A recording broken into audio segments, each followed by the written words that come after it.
Karachi chief crime reporter وزیر اعلیٰ سندھ سید مراد علی شاہ نے بروز اتوار بھینس کالونی فلائی اوور جسے خالد بن ولید فلائی اوور بھی کہا جاتا ہے کا افتتاح کرتے ہوئے کراچی میں ٹریفک کے دباؤ میں کمی اور ترقیاتی کاموں میں تیزی کے حوالے سے بڑے پیمانے پر انفراسٹرکچر منصوبوں کے آغاز کا اعلان کیا۔ فلائی اوور کے قیام سے ضلع منیر بالخصوص بھینس کالونی اور مہران ہائی وے کے اطراف ٹریفک کے مسائل میں نمایاں کمی آئے گی۔ اس سے ریلوے کراسنگ پر ہونے والے حادثات کا تدارک بھی ہوگا۔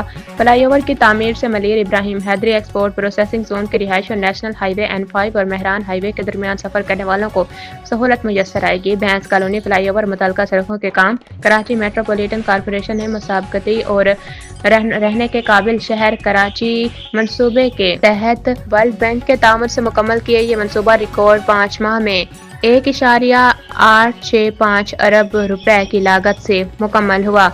اگرچہ اس کی منظوری 21 جولائی 2025 کو دی گئی تھی، تاہم عملی تعمیرات کا آغاز 21 ستمبر 2025 کو ہوا اور اسے تیزی سے مکمل کیا گیا۔